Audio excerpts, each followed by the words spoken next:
All right, so this talk, my presentation here is called the Childhood Trauma and the Traumatogenic Theory of Religious Myth. And the talk is going to have three parts, obviously, an introduction. The middle section, which is really the main section, is 5 examples, which will have some additional material, explanatory material that applies to all the sections interspersed in there. And then there's a concluding summary. So part 1, introduction. Let me just start off with some terms. Traumatogenic, which I've got in the title there. I think it's a neologism, but you can figure it out, I'm sure. Just a mixture of trauma and genic.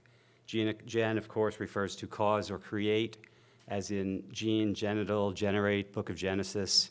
So traumatogenic refers to caused by trauma or more generally responding to trauma. And the traumatogenic theory of religious myth, again, a term I made up, but the theory that religious myths can arise in response to childhood trauma, probably transparent. That's sort of the first layer of the explanation. I've complicated a little bit here with the second layer. The theory that religious myths can arise and persist in response to endemic, stereotypical childhood trauma. So we're not just talking about this person's traumatized this way and this person's traumatized that way. We're talking about large numbers of people who have a fairly uniform pattern of trauma arising from probably a culturally normative pattern of child-rearing practice. So I also want to make clear that I am not suggesting that all myths are traumatogenic. I do, however, suggest that some and perhaps many are. And if a myth originates in trauma, it will tell you. This deals with the question of, well, how do you know if a myth is traumatogenic or not? It's that the myth itself is quite revealing if you spend a little time looking at it. So the myth thematically portrays the endemic trauma. You can also say the myth symbolically portrays the endemic trauma, or take your pick, it metaphorically portrays the endemic pattern of endemic trauma. These words obviously have some fine layers of distinction. I use them pretty much interchangeably. Another way of saying all this, well, not exactly another way, but similar, is that the myth maps onto the trauma, or you could say the trauma maps onto the myth equally well, or the myth is a projection of the trauma. And when I use projection in this way, I don't mean it in a Freudian sense. I'm using it both here and throughout the presentation, if I use it again, in the sense of projected onto a screen, in sort of a simple, not especially psychologically sophisticated sense. So if the myth maps onto a trauma, we can say that the myth and the trauma are isomorphic, having the same form. We can also say that the myth is traumatomorphic, having the form of trauma. One way to sort of describe all this is to do a visual illustration. This is supposed to be parallel lines. I actually took a positive equal sign and stretched it out. But so I'm basically trying to just show visually that the trauma, the pattern of the trauma is parallel to the pattern of the myth. Often multiple myths within a religion, there are often multiple myths within a religion, and you can examine any of those myths for traumatomorphism. But it's most useful, I think, to focus on the overarching myths, which I define as providing the matrix within which the religion's other, quote-unquote, smaller myths are embedded. These overarching myths have also been the most important historically, and I would say they seem to come closest to defining the religion. Examples of overarching myths in Christianity, for example, are the Passion narrative in the Synoptic Gospels and Paul's theory of salvation, as opposed to maybe the story of Jesus withering the fig tree or something, which probably for most people is not all that significant and to my knowledge has not played a huge role in the history of Christian thought. So let me say a few words about childhood trauma. Childhood trauma, and some of this is probably well understood already. I don't need to say it, but I think it's useful to go through quickly. Childhood trauma can be caused by well-accepted child-rearing practices. Many children, when that happens, are traumatized in a similar way, and we can refer to that trauma as culture-typical or stereotypical trauma. Childhood trauma, parents may traumatize their children unwittingly. They may even think that they are helping the child based on the pattern that they're inflicting on the child. Trauma can be culturally invisible. A fish does not see water, quote unquote.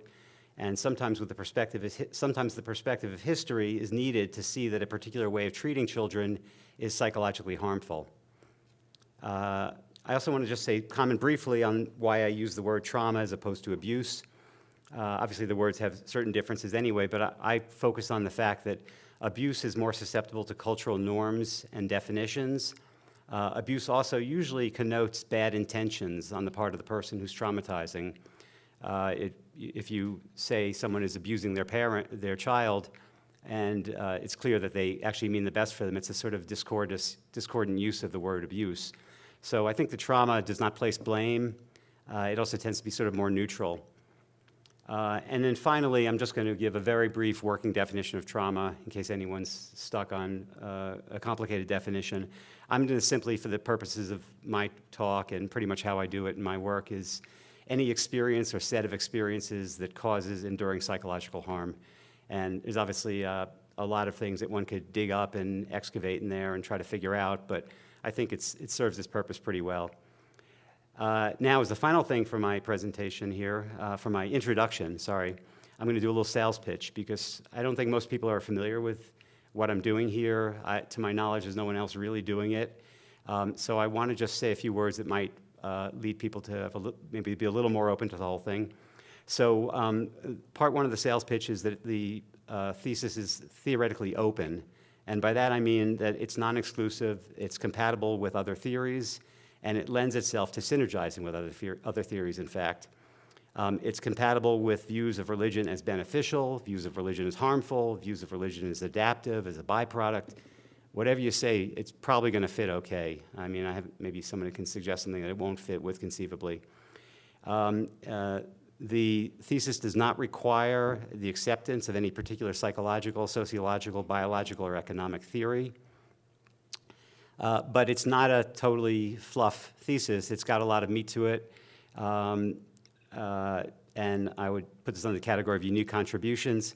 So number one, the theory provides new evidence that other theories must take account of. Two, it allows for a high level of certainty in its strongest conclusions. I would think probably actually much higher than most other theories that are being presented here. It offers a fully integrated cognitive, affective, and behavioral framework for understanding religion. And to my knowledge, it accounts for the content of religious myths with greater specificity than any other naturalistic theory.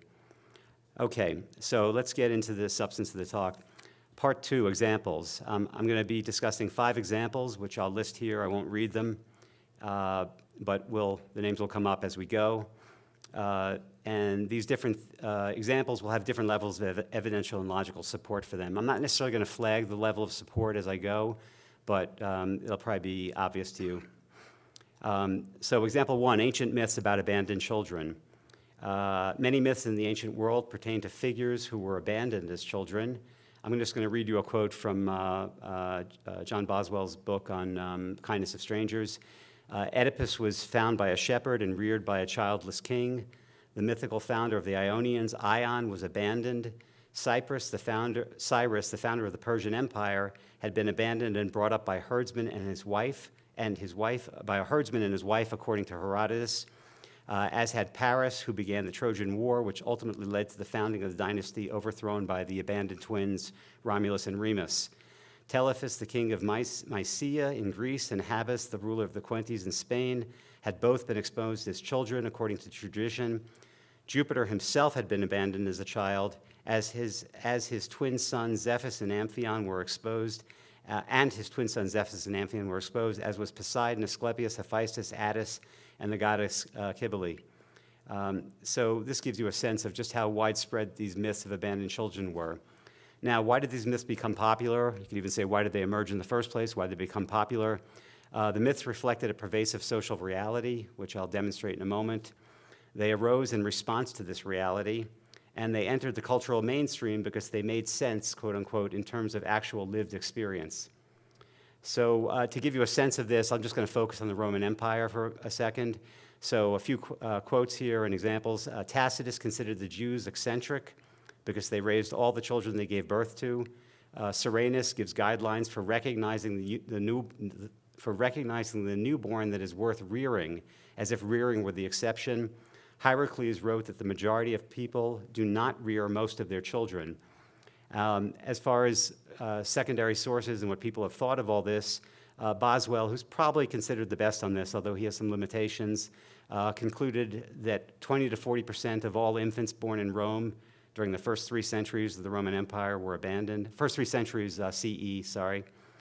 Most of these children died, and the survivors were brutally exploited, raised as slaves, child prostitutes, castrated as eunuchs, and became gladiators, or reared as gladiators. And abandonment was widespread in much of the ancient world, as you can imagine and infer from that quotation I gave. Now, one of the things that's really interesting about these stories of these abandoned children is that although in some level it projects the actual experience into the mythic realm, it also gives them a happy ending, almost consistently. The abandoned children typically are rescued and adopted or reclaimed by their original parents. The child or children often goes on to great things, such as becoming a king or a national leader. And of course, this is very different from the actual reality of the abandoned children. And this happy ending reverses or undoes or attenuates the portrayal of the trauma within the mythic structure. I refer to this attenuation as a narrative amelioration. You can also refer to it as a mythic amelioration if you're dealing with, let's say, with a salvation myth that's not strictly a narrative. You can refer to it that way, but I think most of the time it's really a narrative situation. So the second example I'm going to use is the myth, the story of the rape of Persephone. People are probably familiar with that in a general sense. They may know it from a lot of sources. The earliest and most complete, or maybe I should say the most complete, and probably also the earliest source is the Homeric hymn to Demeter, which is probably about the mid-7th century BCE. And then to understand this myth, we need to know about marriage in ancient Greece. So before I actually look at the myth itself, let's go through some of the main issues with marriage in archaic and ancient Greece, and probably applies back to the archaic period, which is where the myth actually originated. So marriage in ancient Greece. Oh, good, that's large enough. Fathers arrange marriage for their daughters with older men, often the father's brother, that is the girl's uncle. 2, during the wedding ceremony, the girl is transported to the husband's home in a chariot or cart. The bride is fed fruit by the husband, and this, according to the ritual and the practice, binds her in marriage to her husband. On the wedding night, there may have been actual rape. One text describes screaming by the bride. While permanently confined to the the wife is permanently confined as soon as the transportation takes place, the wife then becomes permanently confined to the house, into the women's quarters, in fact, which Plato describes as submerged in shadowy existence. The women's quarters were usually the most internal portion of the house. They often didn't have any external windows, and the women really were sequestered in there. And they only rarely got out of that room, and even less rarely got out of the house. It was primarily for rituals and religious ceremonies that they could go out. And as a result, the daughter rarely, in some cases probably never, saw the mother again for the rest of her life. These marriages took place usually age 15, 16, something like that. The uncle or the older man who she married was typically twice her age. So let's look at the Homeric hymn to the myth is portrayed in the Homeric hymn to Demeter, and the players are daughter, father, mother, and uncle. Interestingly enough, the daughter is Persephone, also known as Kore, which simply means translates into maiden, kind of giving a generic sense to this, indicating that this is potentially something that could apply to everybody. I don't know if that was how they thought of it. That's how I think of it. The father was Zeus. In the myth, Zeus is the father god, Zeus pater. The mother is Demeter, and the uncle in the story is Hades, who is Zeus's brother, and is also the god of the underworld. And for those who haven't looked at Greek mythology in a while, just as a reminder, Hades is the name of both the god and of the underworld itself. So here's the myth storyline. Zeus and Hades, the father and the uncle, plot for Hades to abduct and marry Persephone, the daughter. Persephone is picking flowers in a field with her friends, and the earth yawns open, and Hades emerges in a chariot. Hades drags Persephone screaming into the underworld. Hades feeds Persephone pomegranate seeds, making her his wife and lifetime captive. And Persephone becomes a permanent prisoner in the underworld, never to see her mother again. So there we go. Persephone and Demeter pine terribly for each other, the mother and daughter. So let's lay out the reality of the marital situation with the myth side by side. I'm not going to run through all of this in any detail. I think it's probably pretty clearly in your minds by now, but I will just point out one thing, which this, from the childhood category number 4, this question of whether there was rape involved on the wedding night. In one text, as I said, describes screaming by the bride. And then if you compare that with the scene where Persephone is being dragged down to the underworld, she's screaming. So whether this is an actual causal connection or not, it's hard to know exactly, but I put some weight on it. I don't discount it anyway. So these parallels between myth and childhood reality are well recognized by classicist scholars. I'm not distorting the text in order to make my points here. The myths map onto the childhood reality. And what is the most likely explanation? The most likely explanation is probably pretty obvious. The myth is a lightly symbolized projection of the stereotypical childhood pattern onto a theologically imagined cosmos. There's no evidence that the Greeks themselves understood the projective nature of the myth. If anyone knows differently, please tell me. It's something I'm quite curious about, but I've never heard of anything I've read. No evidence that the Greeks realized that their way of treating girls might be psychologically harmful. And I would even say here that we could perhaps take a little bit of a liberty and say that the myth, quote unquote, gave voice to the widespread but unrecognized trauma that these girls experienced. Okay, the narrative foundation of the Thesmophoria, the Homeric hymn to Demeter and the myth it entails is the narrative foundation of the Thesmophoria ritual and of the Eleusinian mystery religion. The Eleusinian cult was in the same league as our world religions. It was probably the most important mystery religion in the ancient world. It lasted for over 1,000 years in many countries. And saying that actually leads very nicely into my next example, which will start leading into the world religions of today. But before I do that, I want to just finish the story, which I didn't finish, because there is a narrative amelioration in this story as well, just as there is in the ancient myths, the other ancient myths.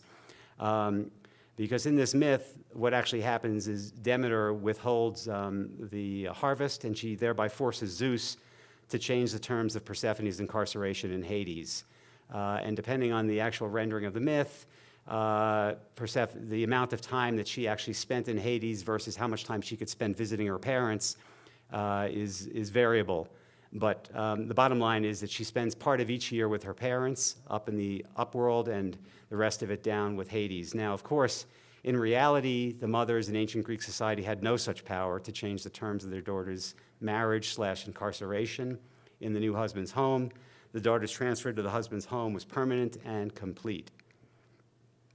This is just a picture I pulled up the internet. It seems to be a picture of Persephone, arms outreached. Hades looks unusually young there, but reaching up to Demeter. This reflects the pining of the two of them, I believe. A few words on methodology before I move on to the next example. So we observe here parallels between childhood and religious myth. That's what we've been looking at right along. Now, the parallels, we can describe that as a kind of correlation. And so we are dealing with a correlation. And of course, even to say the word correlation in this context, you can't help but have this statement come to your mind. Correlation does not imply causality. But correlation does imply causality if 3 conditions are met. First condition, correlation is too precise or extensive to plausibly be explained by chance. Competing explanations either do not exist or are much less plausible than the proposed explanation. And 3, causal mechanisms exist that can plausibly link the proposed cause with the proposed effect. And if these 3 conditions are met, I'm not going to go into it in great detail with what I'm doing here, but it applies fully to much of what I'm talking about, not every example. Okay, third example, Christianity, New Testament. For those who are thinking chronological sequence, Judaism, Christianity, Islam, I'm a little bit out of sequence. I do this for 2 reasons. First, in terms of my own work, I focus most heavily on Christianity. and I'm therefore going to discuss it in the most detail. But perhaps more important for the purpose of this talk is that Christianity is an especially transparent example of the tramatogenicity of myth. I'm just going to be very direct. I'm sure some people may not feel all that comfortable with this, but I'm just putting it out there. You'll make what you will of it. So I think that studying Christianity first can actually provide a framework and a model that can kind of open your eyes and your mind to seeing it in some examples of other religions where it's not quite so transparent. Let's look briefly at the child-rearing context. No one really knows exactly how Christianity emerged, but there's definitely two main child-rearing contexts that are relevant. There's the Roman context and the Jewish context. The Roman, let's call it the pagan Gentile context, and then the Jewish, we can refer to as diaspora Palestinian context. And it's convenient for our purposes to state that pretty much the child-rearing practices were very similar in all these contexts. So it's not a big deal that we have to exactly parse out where Christianity emerged or what the exact sequence was, because we got the whole terrain covered. And in fact, these practices we're going to look at here probably apply to much of the world at this point anyway, and much of it for most of history, so it's kind of a no-brainer. Cicero, parents should chastise the young with a special severity to shape them for a virtuous life. Children are beaten so that the pain overcome their obstinacy. This is Seneca. And he also stated that the more a father loves his child, the more severely he will punish. Quintilian, the rhetorician, when children are beaten, the pain and fear often have results which it is not pleasant to speak of and which will later be a source of embarrassment. He's talking about the children losing bowel and bladder control during beatings. Galen, 1-year-old children can be made to obey by the use of blows, threats, reprimands, and admonitions. Augustine, a few centuries later, the father who denies discipline is cruel. When a father thrashes his son, he loves him. Truly, his son has no desire to be beaten, but his father has no regard for his wishes. Hebrews, probably written around 65, ballpark, and really probably reflecting Roman pagan cultural norms, notwithstanding the title. The book is not written for or by Jews. What son is there whom the father does not discipline? If you are without discipline, in which all have participated, then you are bastards and not sons. Anyone who wasn't getting corporal punishment, by implication, the father was so unconcerned with them that they were probably bastards, illegitimate children, not even worthy of the attention of a beating. In the Roman world, the laws of patria potestas, paternal powers, were of central importance. I'm going to read you a quote from there. The founder of the Roman Constitution gave the father unrestricted power over his sons. He might imprison or beat him, chain him up, and send him to work in the country, or even execute him. That's from Dionysius of Halicarnassus, a Greek who was living in Rome for, I think, about 15 years. So he was doing a comparison between what he knew of Greece and other countries and the Roman world. All right, now moving into the Jewish context a little more directly, Proverbs, maybe 3rd, 4th century BCE. So we're back a bit here. The source material is a little bit more sparse than it is for the pagan world. Sirach, aka the Wisdom of Ben Sira. This is 2nd century BCE, probably around 150, 160. Then translated into Greek. It was written in Hebrew originally, translated into Greek. This was probably reflected norms and also was somewhat prescriptive throughout both Palestinian and diasporic Judaism. He who loves his son will whip him often, beat his sides while he is an infant, lest he be hardened and disobey you. I'm not going to give the quotes here, but the most directly relevant to the emergence of Christianity would be quotations from Philo and Josephus. Philo probably around 30 or 40 CE, Josephus late 1st century CE. And they're both actually, I'm not going to go into it because it's a bit of a lengthy explanation, but they both have pretty remarkable quotations that, at least if we take them on face value, actually seem to support the harshest of the Old Testament prescriptions. So basically, they're both advocating and supporting and actually expanding the scope of the stubborn and rebellious son laws of Deuteronomy, which basically says that if a son is rebellious and you beat him and then he continues to be stubborn and rebellious, you should take him to the leaders of the community and have him stoned to death. Now, that was probably written for respect to older children, and it's hard to know what Philo and Josephus actually thought, but that's what they wrote. It's probably quite telling one way or the other. All right, why are children punished? What is the quintessential crime of childhood? Disobedience. Let's look at childhood here. What's the reality of childhood? And here we start getting kind of interesting. Children suffered corporally at the hands of their fathers. I'm just trying to generalize and extrapolate a little bit. Children were punished by their fathers in response to disobedience. Children were not punished when they were obedient. I'm going to run it one more time. Children suffered corporally at the hands of their fathers. Children were punished by their fathers in response to disobedience. Children were not punished when they were obedient. Okay, let's look at the Christian myth now. The players: son, father, children. Son, child. Jesus, of course. Father, God the Father. Children, ordinary humans, i.e., children of God the Father. Okay, let's keep going. The myth: the son suffers according to the will of his father. The father punishes his children, human beings, for their disobedience, Adam's sin. That is, they're punished because of Adam's sin. The disobedience is imputed to them, or however you want to describe it. It can be described in different ways. The father saves, does not punish his children when they are obedient through Jesus. Let's look at this side by side, the childhood situation and the Christian myth. Childhood: children suffer according to the will of the father. Children are punished for disobedience. Children are not punished when they're obedience. Christianity: the son suffers according to the will of the father. Children, humans, are punished according for disobedience, Adam's sin. Children, humans, are saved by obedience, Jesus. What's the most likely explanation for these parallels? The myth is a lightly symbolized projection of the stereotypical childhood pattern onto a theologically imagined cosmos, in particular, a traumatic pattern. Christian teachings may seem counterintuitive, mysterious, even absurd, when they are, in fact, that's a word from Tertullian, of course, and then Kierkegaard, when they are, in fact, precisely the opposite. When understood in the context of childhood history, Christian beliefs are highly intuitive. Question: which of the following slides pertain to childhood and which pertain to Christian theology? Anyone who wishes to yell out the answer, they're welcome to. That's just, you don't need to.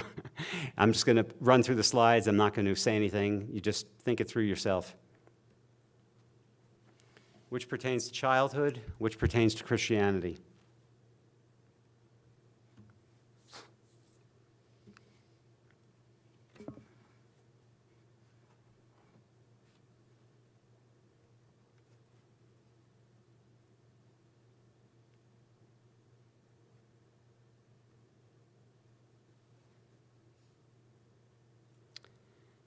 All right, well, the answer I get when I read these is it applies equally to both. And that's exactly the point. If you're looking for theological statements that are almost designed to map onto childhood and to resonate psychologically with it, you got it. Okay, I've talked so far about the origins of the Christian myth.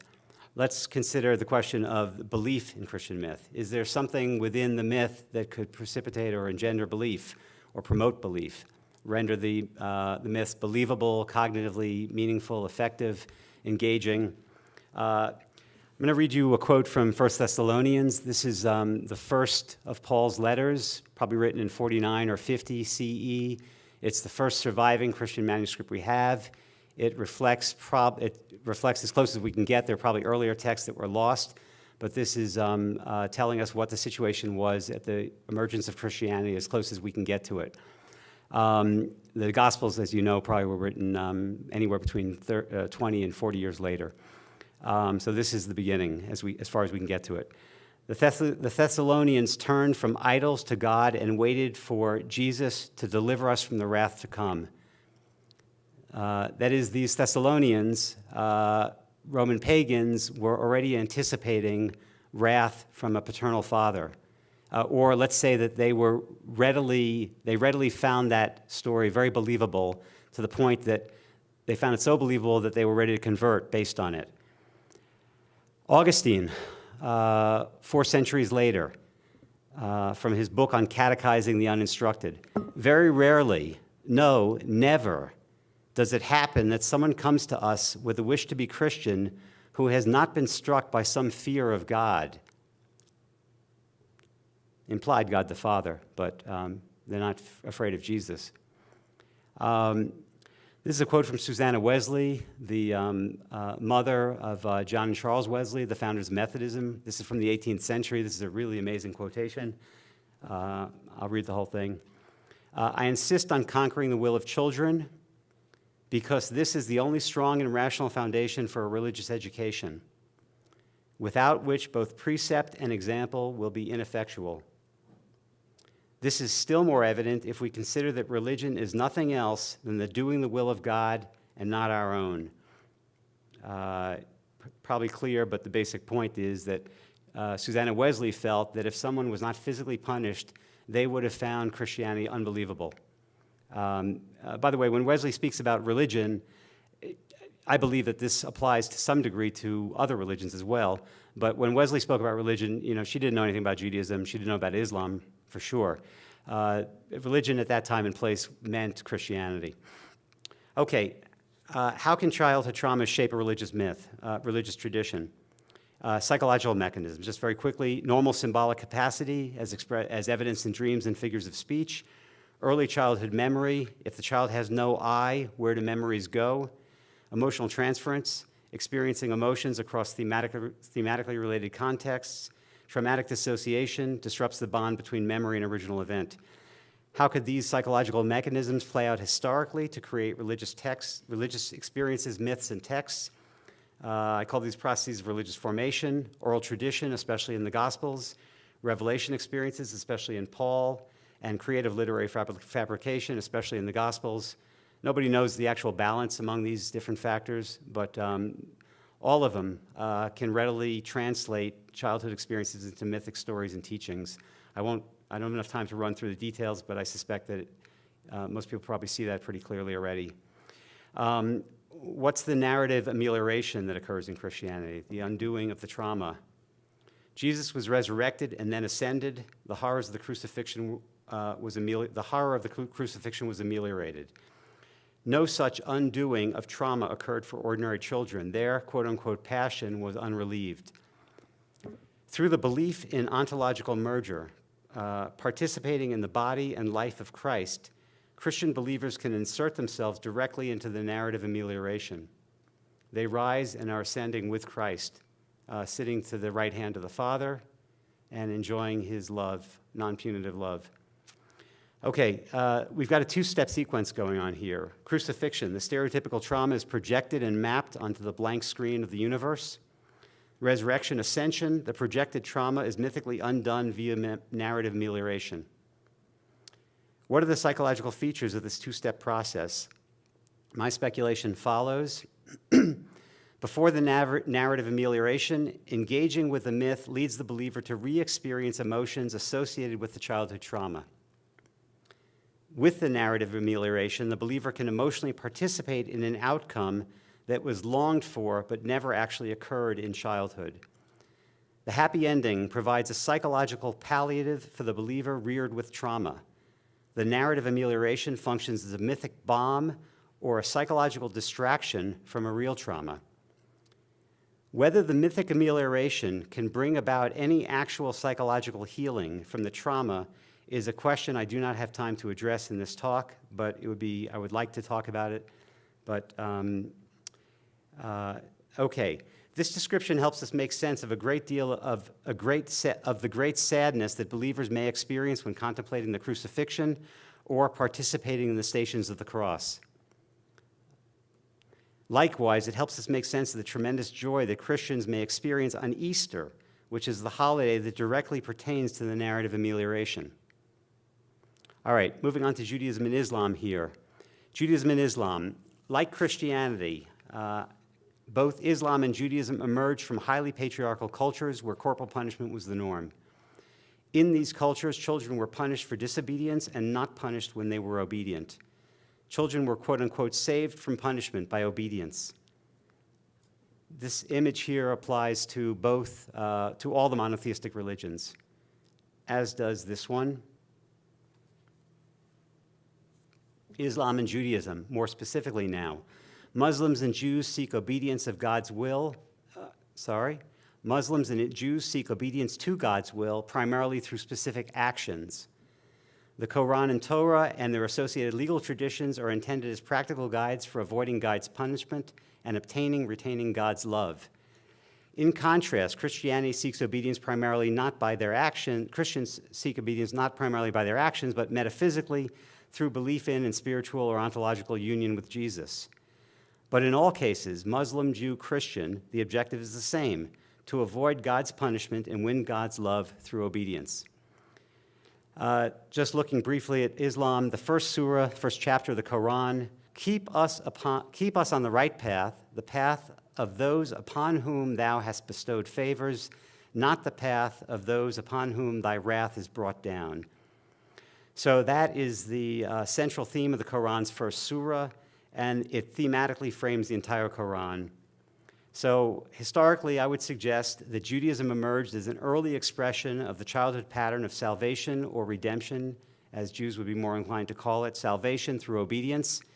And Christianity and Islam developed as culturally modified variants or even refinements of the same basic pattern. Key point, the process of salvation in these religions is the way children learn to, quote unquote, save themselves in the family when reared with traditional discipline. I want to just speak very briefly about rage and violence.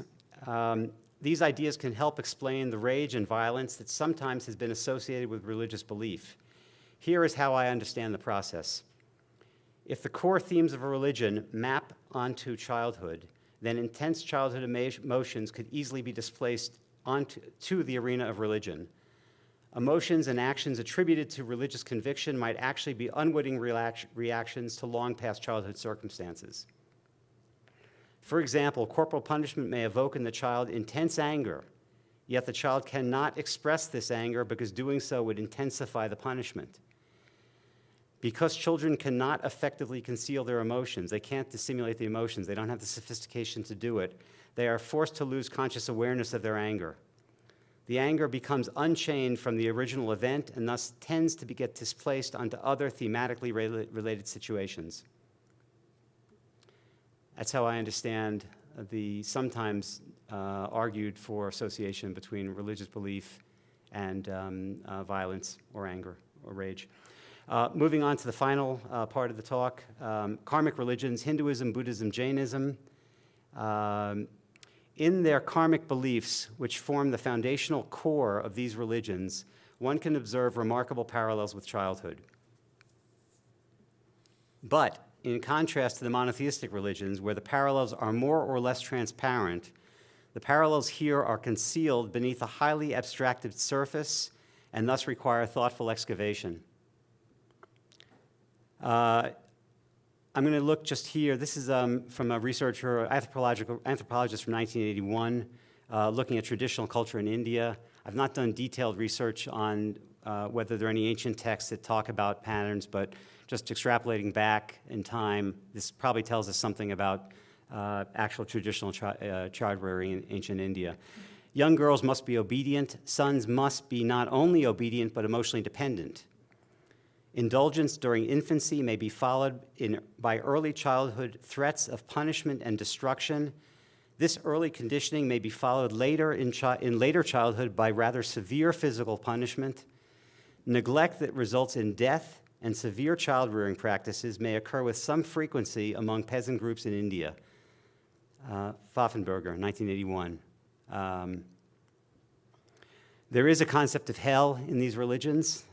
Hinduism, I'm going to quote from two scholars in this area. Hinduism, from the time of the Upanishads onward, the earlier theory of an afterlife in heaven and hell is combined with the notion that one also is eventually reborn again and again. In many texts of Hinduism, it appears as though the individual undergoes a kind of double retribution, first in another world of reward and punishment, and then again in the type of rebirth one received in this world. Heavens and hells, often depicted in detailed imaginative terms, are not permanent states, but function as transient and intermediate way stations as one moves along one's way toward the next rebirth. Buddhism. Often, Buddhist scriptures use very graphic, indeed gruesome language to describe the plethora of torments that awaits the wicked in hell. Here is a brief account of some of these torments from the Pali Canon. First, the wardens of hell drive red-hot iron stakes through the victim's hands, feet, and chest to prevent him from struggling. Then using sharp razors, they will shave off flesh, head downward. Then he will be forced to climb up and down a fiery mountain of red-hot embers. From here, he is taken into a huge boiler full of melted copper, where he is thoroughly boiled and hurled into a great hell, where he remains in flames for a long time. Okay, how does all this tie in with, how does this link together with child rearing, with the theology, the belief structure of these karmic religions? How does it fit together with the monotheistic religions, with Christianity, Judaism, and Islam? Let's start by looking at willfulness. Willfulness, which is the source of disobedience, is closely linked to a commitment to following one's will, a commitment to fulfilling one's desires. Without the self, there is no desire or will, and the self can be understood as a container of volitional desire. Let's step back for a second and look at the monotheistic religions for a second. We've seen this before. Let's build willfulness into the equation. Here we have disobedience leads to punishment. Next we can say willfulness leads to disobedience, leads to punishment. Willfulness is kind of the mental prerequisite of disobedience, leading to other aside from innocent errors. Willfulness leads to disobedience, leads to punishment. Now, willfulness is closely tied to desire, will, and self. So I've basically just substituted willfulness for desire, will, and self. We're kind of doing a mathematical substitution here. Desire, will, and self lead to disobedience, lead to punishment. Punishment is essentially equivalent to retribution, which is a term that's typically used within these karmic traditions. Now we can step down and we can say disobedience, that doesn't even really fit in with these religions. Let's take it out of the picture. Desire, will, and self lead to retribution. And we can close this up and see it directly. Desire, will, and self lead to retribution. But it's actually a little premature. They don't exactly lead directly to it. There's an intermediate. And that intermediate is karma. Desire, will, and self lead to karma, the accumulation of karma, and the accumulation of karma leads to rebirths and retribution.